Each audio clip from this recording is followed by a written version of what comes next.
So much of the information in this presentation will be review for many of you. Visual presentations of data can serve as a tool to explore your data, or it can be an effective tool to present your results and justify your findings. So this presentation is going to cover types of graphical displays, creating effective graphical displays, which ones you should use, and going a little bit into talking about beyond charts and graphs. So the big deal with a bar chart, starting with bar chart, is that the bars do not touch each other because they're used to show frequency of categorical variables. And so it's going to be good practice for all of the bars to be the same width. You can also demonstrate the frequencies in terms of counts, relative frequency, or percent frequency. Sometimes it will be valuable to arrange your data in decreasing order, and this would be what we call a Pareto diagram. Here you will notice that the graph is labeled on the right, as well as the typical labels for X and Y axis. This allows for you to display not only the counts for the individual categories, but also the cumulative frequencies that can be useful in quality control applications.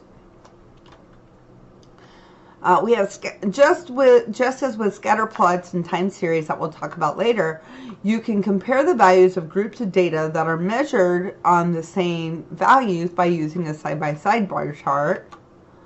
And another way to compare two groups on the same variable using a bar chart is our stacked bar chart, where the distribution between the two groups on one variable is displayed with two different colors or patterns within the same bar. It's not uncommon for programs such as Excel and other people to use terms like bar chart and histogram interchangeably. However, there is a slight distinction between the two. Bar charts are going to be used for your nominal or categorical data. Histograms are going to be used for continuous data that has been put into bins. So you may have $50 to $59, $60 to $69. And so when you make a graph with those, you're going to make a histogram, and the bars are going to be touching each other because the values of one bin will lead directly into the values of the next bin. Box plots are another useful way to display your data. They indicate the values for the first and third quartiles, the median, and they also show the range of the data. Sometimes you'll also get to see the mean indicated with an X. And it's going to be common for outliers to be indicated on these graphs as well. So in the upper right hand corner, the mild outliers are going to be indicated with an open circle, and the extreme outliers are going to be indicated with a filled in circle. You probably have already seen several pie charts by this point in your academic career. The whole purpose of them is to show how some value is distributed across several groups in terms of a percentage or part out of a whole. Then we have scatter plots. So in a scatter plot, you're able to view the relationship between two numerical values. Typically with a scatter plot, you're going to create a trend line, which is the regression equation used to model the data. Here we're looking at the median value of owner-occupied homes in thousands of dollars versus the percentage of the lower status population. So if we were to draw a linear trend line for this display, you would see that there is an inverse relationship between the two values. Sometimes you will use scatter plots to compare the values for two groups of data.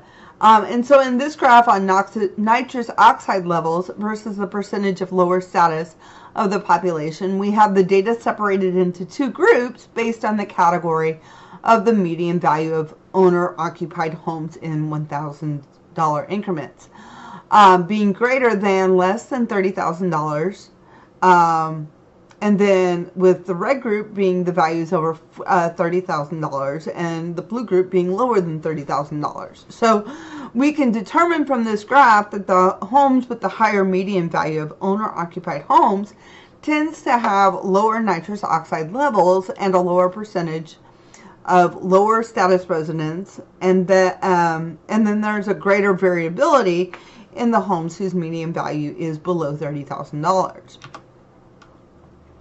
Another useful display is going to be the stem and leaf diagram. It's going to show the distribution of your data values in rank order.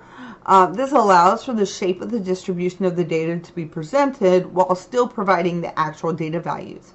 However, I've not seen this type of display used in a final presentation as often as I've seen the other types of displays that we discuss in this presentation. So remember, the goal of graphical design displays of data is to communicate as effectively and clearly as possible the key information about the data, right? So sometimes some things you need to keep in mind is give the display a clear and concise title. If you're having difficulty naming a graph, it's typically acceptable to use the convention of naming the graph using the name of the y variable versus the x variable. Keep the display simple. Clearly label each axis, so provide the name of the variable as well as the units of the measure. If you're going to use colors, make sure that they're distinctly different from each other. And if you have multiple colors or lines types used, make sure you provide a legend. So in determining the display that you use, you have 4 questions that you need to answer. So what's going to be important? What needs to be emphasized? What are my options? And what's going to be the most effective? So it really is going to depend on what you're trying to communicate. Or do we have something over time, or rankings, part out of a whole, comparison, distribution, and so forth. So if we're looking at change over time, you typically are going to be looking at a time series. And as you can see from this slide here, time series can take a variety of formats. There are 6 common types of time series patterns. We have horizontal, trend, seasonal and trend, cyclical, and irregular. Sometimes you will see multiple time series depicted on the same graph to show comparisons of multiple items that are measured on the same value over time.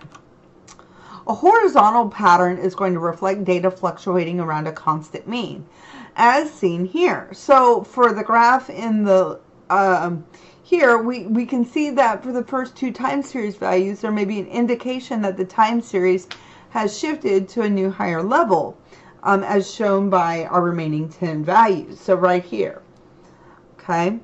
But overall, the time series plot is going to give us that horizontal pattern. A linear trend line time series plot exhibits gradual variability over a long period of time.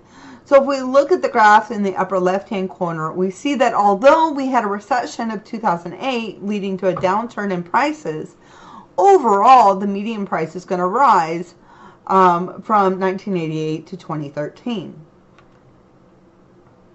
We can also have a curvilinear trend that follows an exponential function. Seasonal time series are going to exhibit repeating patterns over successive periods, often 1-year intervals. So if we look at the graph on the left, we see that the general pattern repeats every 6 periods. Sometimes you can see a general trend in data that also has seasonality to it. So for example, the graph on the left has an obvious upward trend, while the graphs on the right tend to have a mild to moderate upward trend. When you see the individual data points connected as opposed to a general trend line for the data, you typically are working with the time series data. The purpose of this type of display is to evaluate the data to see if there's some sort of recurring pattern so that you can build a model to predict some future value, also known as forecasting. Here we have data for the sale of umbrellas over the course of 5 years. Notice that the peak quarters are in the 2nd quarter of every year and the valleys are in the 4th quarter of the year. This shows quarterly smartphone sales for a particular manufacturer over the past 4 years. Clearly we have an increasing trend present. However, this time series plot also indicates that sales are lowest in the 2nd quarter of each year and the highest in the quarters 3 and 4. So we can conclude that a seasonal pattern also exists in addition to this overall linear trend. So when we're looking at rankings, we can look at them in bar graphs as vertical or horizontal. We can do dot plots. Parts to whole, so values that represent parts or ratios of a whole can be seen in bar charts, but you're probably going to ask me, well, what about a pie chart? Typically you use a pie chart for parts to whole. So the problem with pie charts is it's going to be hard to judge the relative size of your slices. but they are better at differentiating length. They take up a lot of space to present just a small amount of information. And you have to make sure that your labels are a good color contrast. And sometimes that's difficult depending on the medium you have to present your presentation.